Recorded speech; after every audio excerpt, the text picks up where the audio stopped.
Hey, good morning, guys. It's Tom here, Live Media Now. This interview brought to you again by Sprint Federal. Check out sprint.com/federal for all the federal employees for best offers from Sprint for mobile service and devices. You know, we're here this morning with Bill Reisman, the MIG pilot from Red Bull, otherwise known as Pitbull. You're gonna have to tell us where the nickname came from, the call sign on that, Bill. But you know, this is I understand this is a very historic airfield, and this is certainly also a very, very historic aircraft, let alone a very beautiful aircraft. Can you just kind of just tell us a little bit about your history as a pilot? And I understand you served in the Air Force yourself, and just kind of take us through the story about you and the Red Bull MIG team here. Yeah, well, I've been flying 55 years, which is half the history of aviation, which means that I'm incredibly old. And I started flying when I was about 13, and I've spent 20 years in the Air Force. And the thing that's so cool is I spent 20 years in the Air Force training to fight this MiG-17 Russian jet fighter. Right. And now I own it, get to fly and play with it all over the country in air shows, and it's kind of a nice change. I had about 320 combat missions in Vietnam in the F-100 Super Sabre. I'm really glad I didn't run up against this thing because he would have had me for lunch. This airplane was so exceptional, and the characteristics of it, the flight characteristics, are so dynamic and so good that it caused us real fits in Vietnam, and it was so effective against us we had to change the way we built fighters.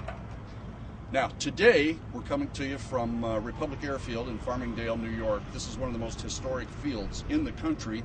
The old Republic aircraft factory was here. They made the P-47 World War II fighter here. They made the F-105, famous fighter bomber from the Vietnam era.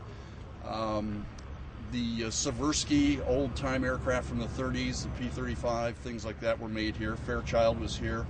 There's just so much history surrounding this airfield. Some of the old factory buildings are still here. A lot of the old airplanes that were made here a long time ago are on display here. It's really a neat place to be flying out of for an air show.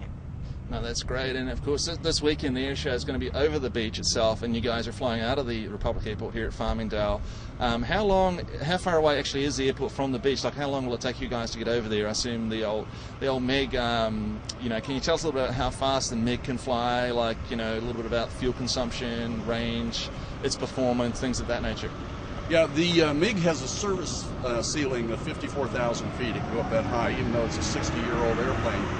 It was the Russians' first supersonic aircraft, and do 1.1 Mach, 1.1 times the speed of sound. That equates to roughly about 714 miles per hour.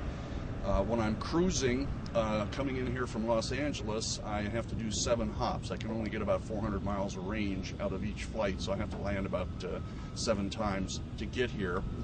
And I cruise at roughly about 350 knots.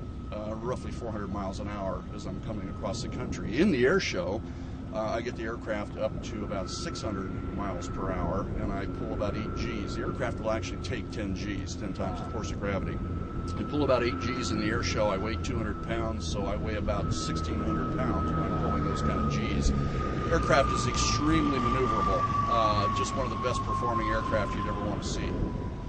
And actually, that brings up kind of an interesting question. Obviously, recently we've seen at some of the air shows, you know, Zeke flying his F-22 Raptor demo. Now, obviously, of course, that's an extremely advanced aircraft. Okay, amen.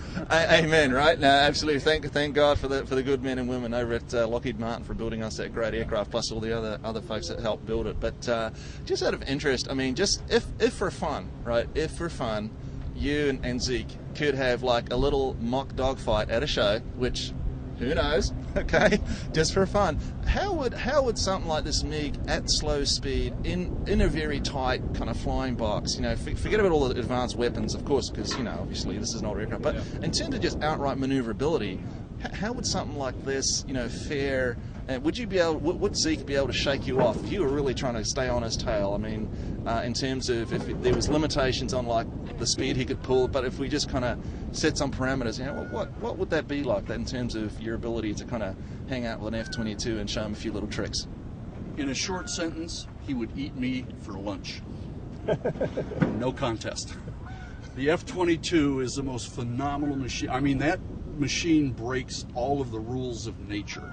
The first time I saw an F-22 fly, my jaw was hanging down, bouncing off the ground. I've never seen an aircraft like that. It's probably the most, well, it is definitely the most exceptional aircraft that's ever been built. Probably the way that the politics are going and the world situation's going, it'll probably be the last of the really, really, really great fighters. It's hard to comprehend having an airplane that can do more than the F-22. This is a really good airplane, but this is 60-year-old technology, and the F-22 is the hottest thing out there. Yeah, no, that's. I mean, I just, you know, it just kind of puts it into perspective. I mean, it's just, you know, you look at 60 years of aviation history. You know, I just kind of. It's amazing because when you look at the F-22 fly, like you said, it is incredible. But it's like when I see the MIG and the kinds of things it can do too, it's kind of sometimes hard from the ground, you know, especially